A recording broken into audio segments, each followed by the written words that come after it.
This is exciting.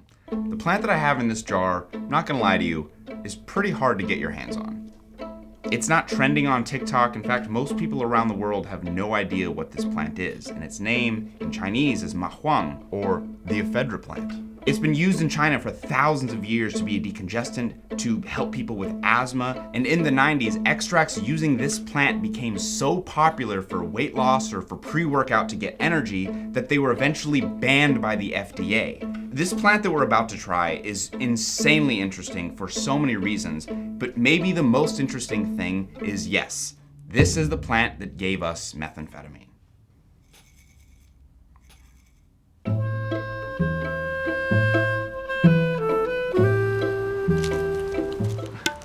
Welcome to my garden.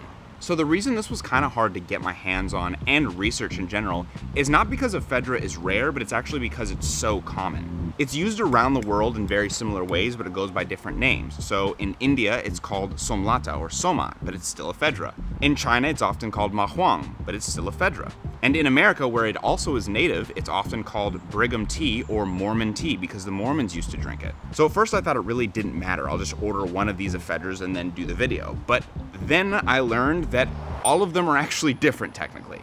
And that's why we're in my garden today. Okay, so quick botany lesson. With plants, there are often common names, and then there's those like fancy scientific names. It's called binomial nomenclature. An example of common names is this is called chives, and this is called shallots, right? But the scientific name for these is Allium sconopratium and Allium cepa. And why that's interesting to know is because they both have the same first name, Allium, which is the genus name. Think of genus as just the family name. In that second name, cepa or sconoprasum is the species name. Think of that as like the individual cousin. So together you have the genus name and the species name, and that tells you kind of where these evolved from and tells you that these are related, they're cousins. And you can find this all over the garden, like this. This is culinary sage. Its common name is sage, but its fancy pants name is Salvia officinalis. And right here we have pineapple sage. Oh, it smells exactly like pineapple. Oh, it smells so good. Not really good to cook with, but it smells amazing. But we know it's a cousin with sage because its fancy pants name is Salvia elegans. Salvia, it's the first name. They're both in the Salvia genus. And for you junkies who are thinking, Salvia, isn't that the stuff you smoke to get like super messed up, bro? Yes, that is Salvia divinorum, sage of divination. It's genus Salvia, divinorum is the species. It's related to sage. But what does this have to do with the ephedra plant? Well, turns out ephedra is not the species name, it's the genus name. And all of these different terms from the different countries and cultures actually describe a different species. The ephedra we have in America that we call Mormon tea is actually Ephedra viridis usually, which according to this study has none of the compounds that are remotely interesting to us. So I shouldn't get that stuff. The ephedra that is used in Indian medicine that they call somlata is actually Ephedra gerardiana, which has the compounds we want, but there's some confusion about it that we'll get to later. So that leaves us with Huang, the Chinese ephedra, which is Ephedra sinica. And this stuff is the good stuff. And to learn why Ephedra sinica is the good stuff, let's go shopping. Okay, let's see if Walgreens has what I'm looking for. Do you have any Broncaid? Yes! Have this generic one. ID, of course. Yes, I'm so excited. Oh my god, I'm such a nerd.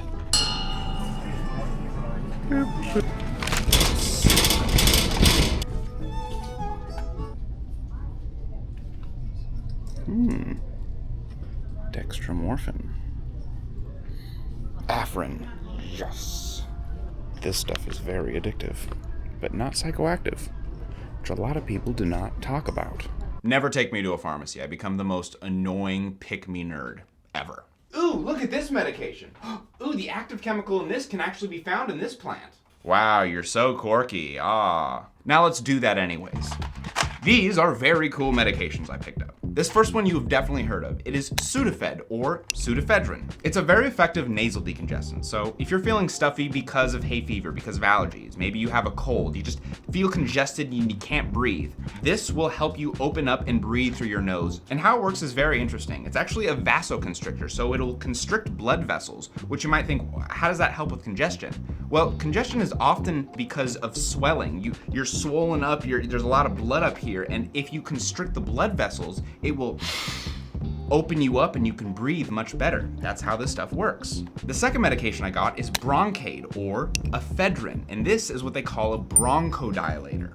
That's a fancy word for it helps you breathe better. So if your airways are closing up because of maybe asthma, because of bronchitis, what this will do is open you up to breathe better. And how it works is very similar to pseudoephedrine. It's a vasoconstrictor. It constricts the blood vessels, so all the swelling that's in your breathing system will reduce and you can breathe much better with this. Isn't modern science so cool? We have all these new medications that help us. Wrong. These are not new. These are approximately 5,000 years old. Chinese Ephedra or Huang has both of these medications in it. And in China, these have been used for literally 5,000 years for the same thing we do today. And it's still the best stuff. So have you guys ever heard of Huang? For me, I didn't hear about that. But I asked my mom and she knows a little bit. What did she say about it? She said if we go to a Chinese traditional medicine clinic, they will give you the medicine, which will include Huang. These beautiful people are feigning V and their token mark. Sorry, not Mark, Jesus. African Americans and Mark.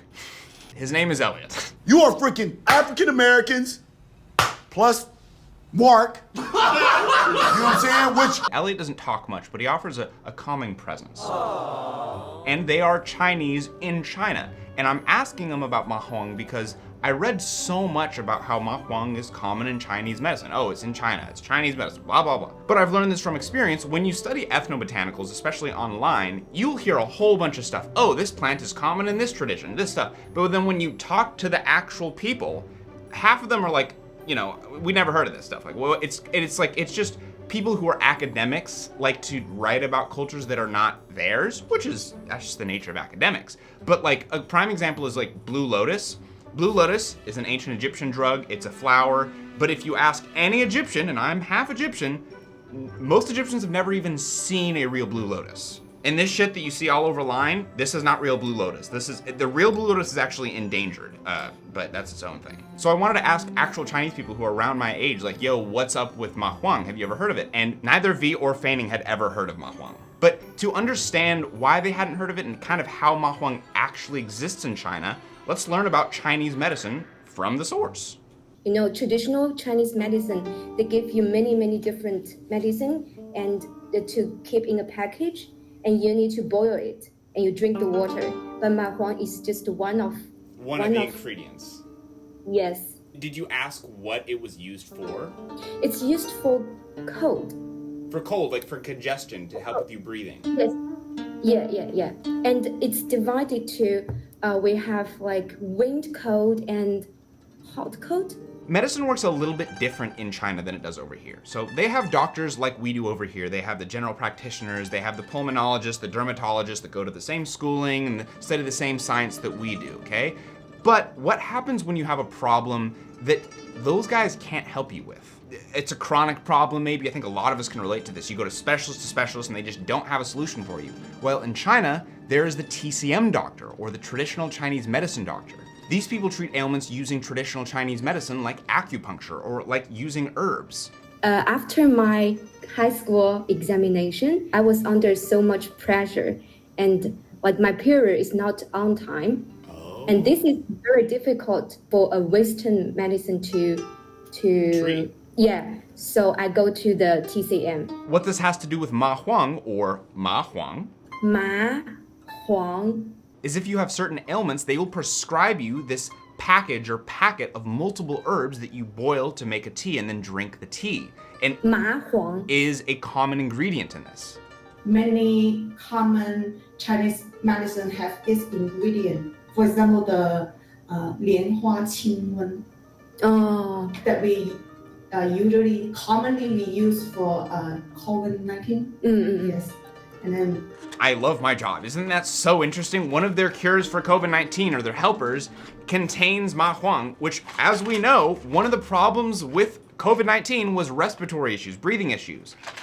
Bitch, it has shit to help you breathe. It's just, isn't that so cool? But what I'm not saying is, this stuff can help with COVID-19. This stuff can help with your cold. You should take this. No. That is not what I'm saying, because one of the most foundational things I try to tell people when I tell them about traditional medicine, do not take traditional medicine out of context. When I was asking them about TCM and when they give Ma Huang, they said you never really get Ma Huang alone. You always get these packages of multiple herbs, because they said that in TCM there's kind of this idea of balancing things out, that these herbs work in harmony together, and it's actually very similar to how Indian Ayurveda works. There's the idea of rasayanas, or these rejuvenation potions. It's multiple, all these ingredients and these herbs combined together work in harmony to give you a rejuvenating life. It is not single herbs. But as I've talked about in almost every video, in the West, what we like to do is we like to take one of the herbs that has like some cool compound in it, like Ephedra sinica and ephedrine, and going, this might be the cure to this. And it's like, no, you just completely ruined the whole context of the medicine. Like,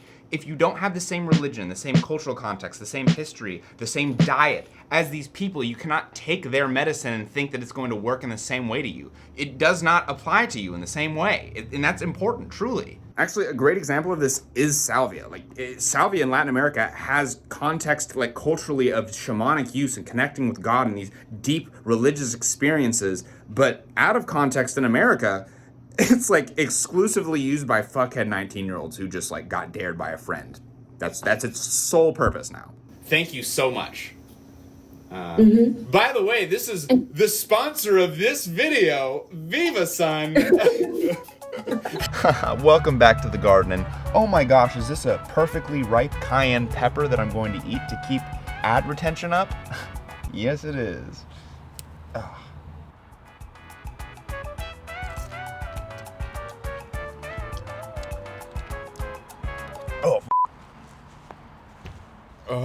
The sponsor of this video is Viva Sun, and it is the go-to place for growing stuff indoors. Hold on. They have indoor grow tents, they have cameras, humidifiers, dehumidifiers. Holy fuck. Air filtration systems, tents of any size you can think of. They have grow lights. Oh my, I thought it would hurt less knowing that I grew it. It hurts just as much. The best thing about Viva Sun, really, is that it is all synced up with a really convenient, well-made app. You notice my tent is empty. That's because I just finished a big grow and cleaned it up. I use the hell out of these things. Love them so much because you can grow absolutely anything in them. And I do mean anything.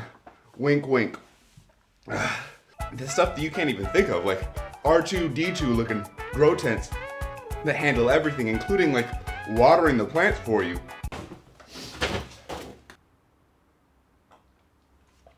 Oh, and the people, as you can see, are the nicest people. They're one of my favorite companies to work with, honestly.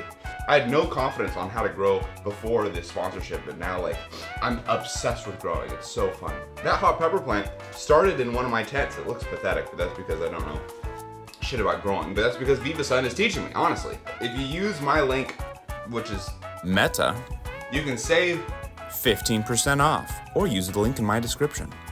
Okay, back to the video. Oh my God. We've covered the medicinal side of Ephedra pretty well, but what I find very interesting is the fact that there might be a recreational side to this stuff, and I want to try it. So to learn what to expect and maybe get a recipe, let's read a 4,000 to 5,000 year old text from India called the Rig Veda.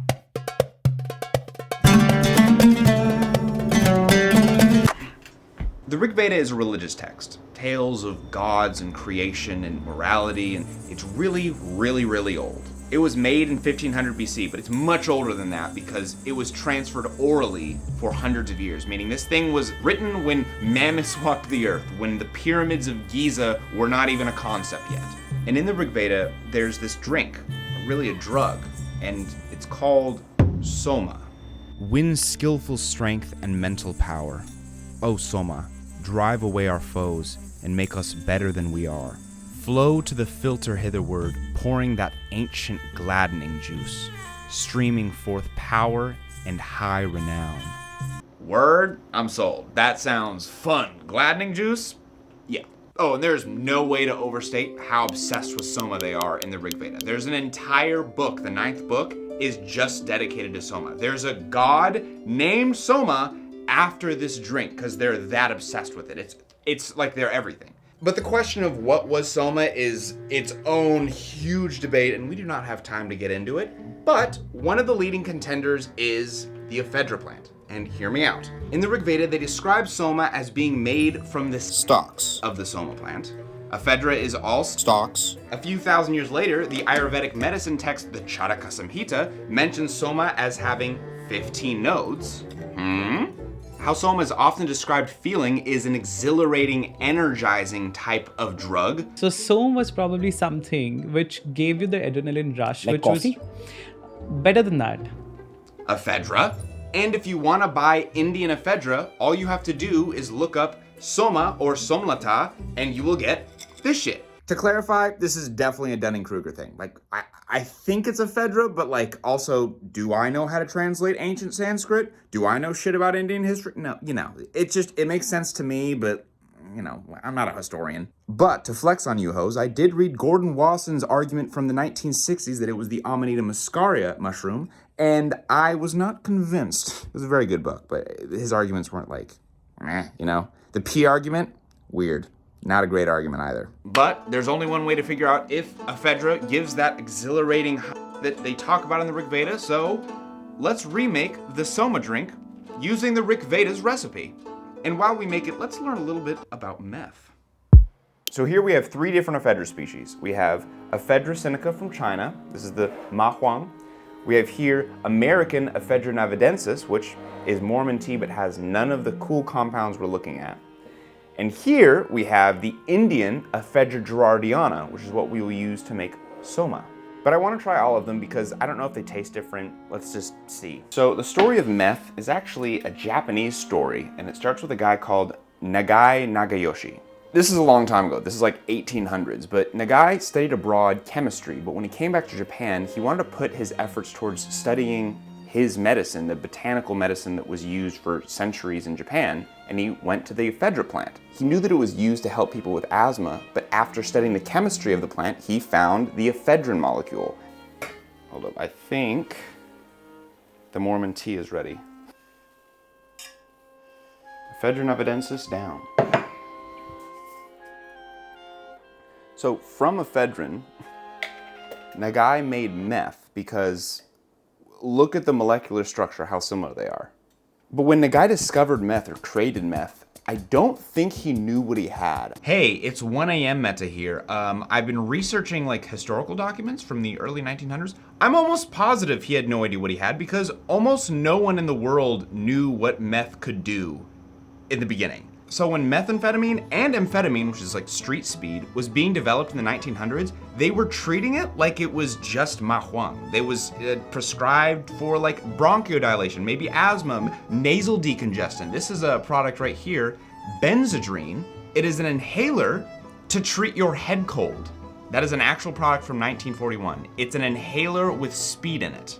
But eventually it seems like people started to notice, oh, this stuff might be more beneficial than just good for nasal decongesting, and it's actually kind of shit at that. So they started to play with it in other ways. So this is a scientific paper from 1939 titled Treatment of Chronic Alcoholism with Amphetamine Sulfate, Speed. They were using speed to get alcoholics off alcohol, and the conclusion of the study?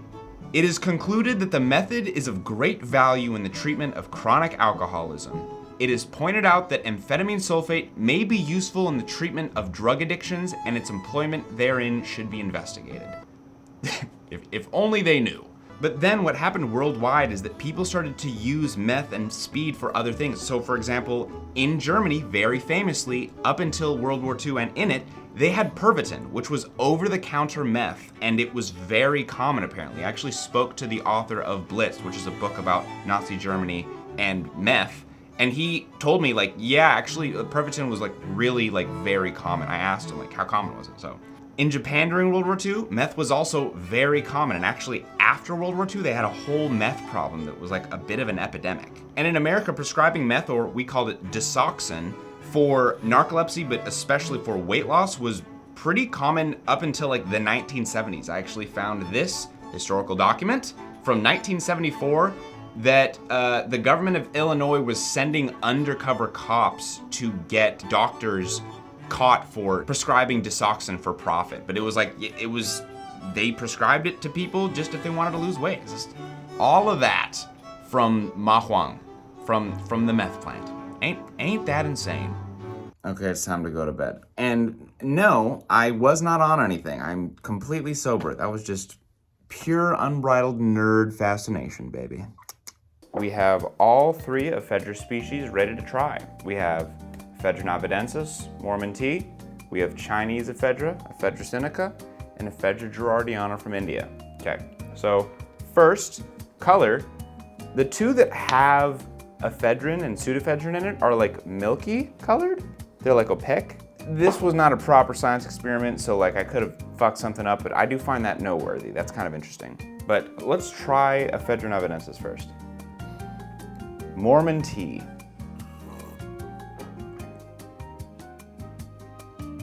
Very stringent. Like, there's a lot of tannins. It's not terrible. It's not like good. Kind of like green tea, but a little bit worse. Next, Ephedra sinica. Oh, it smells different. Oh, very different. Very different. Whoa, much more disgusting flavor. That's gross. It's more bitter. It makes your mouth way more dry, way more tannins. Oh, that's bitter and gross. Wow. Okay. Ew. Let's try Ephedra gerardiana. This one smells the best. This one, for some reason, has like kind of almost cinnamony notes. It smells way better than the other 2.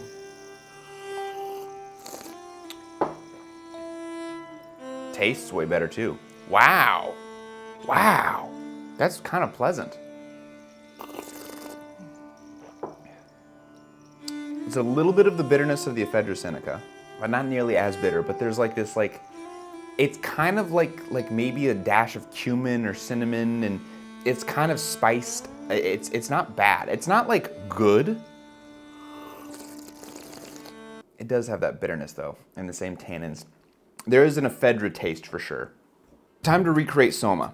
One of the first problems I've already found with the recreation of Soma from the Rig Veda is, in the Rig Veda they say potentially you would add a little bit of water to the stems to maybe rehydrate them, and then you could kind of like crush the stems, making a juice, and then using wool to siphon or like take out all the chunks, right, as a filter.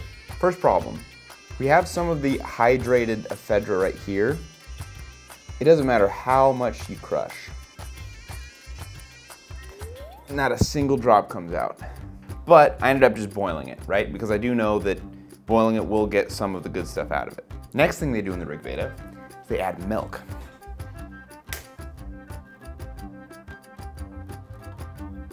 And for shits and giggles, let's add some honey. Now in this, I've done the math.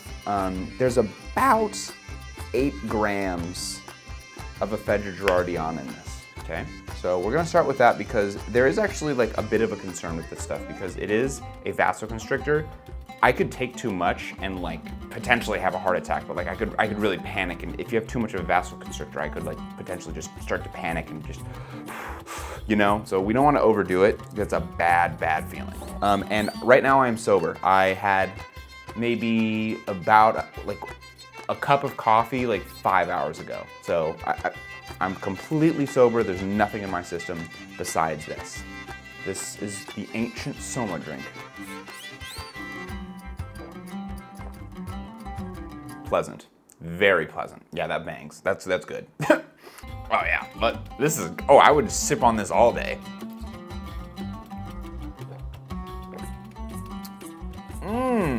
The milk and the honey Takes away any bitterness. There's still the tannins there, but it just tastes almost like chai. Really bad chai. Wow. Cheers.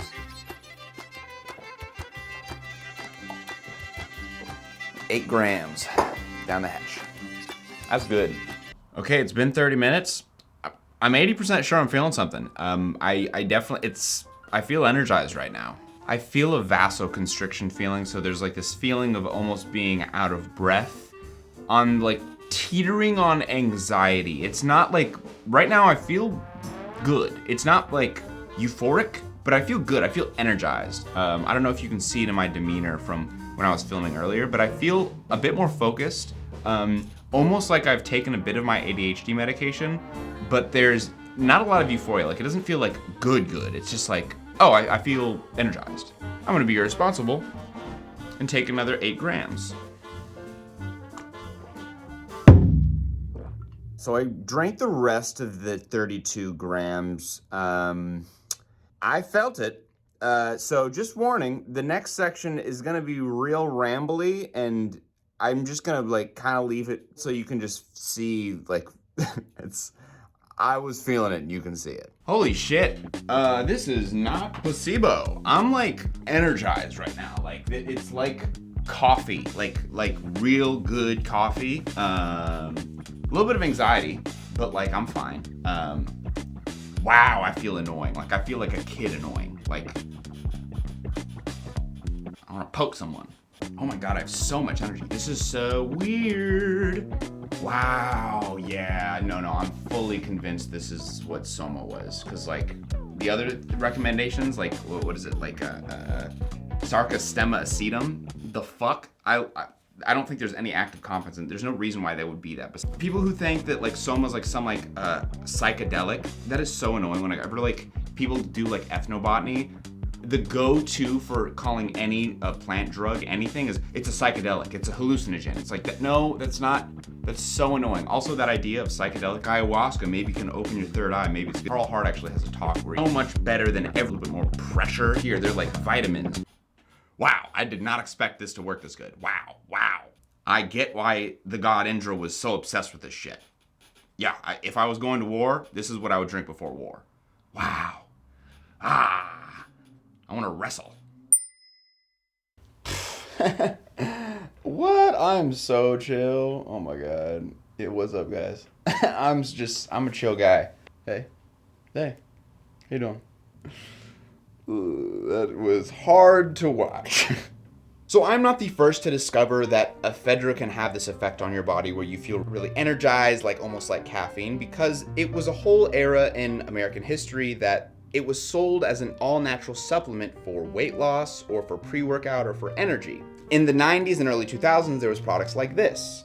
This was a pill that back in the day had ephedra extract, and they would say like, oh, you know, it's a natural plant extract. So people would take it thinking it's a natural plant, you know, it's safe. But then they would have insanely bad reactions to this stuff. There's reports of people who are healthy 19, 20-year-olds who are having hard cardiovascular problems, who are getting angry because this stuff, this ephedra stuff, and same thing with meth and cocaine, these stimulants, they are sympathomimetics. What that means is it stimulates in your body this response of fight or flight, which in small amounts can feel like energy, can feel like motivation, but in large amounts feels like panic. It feels like life and death.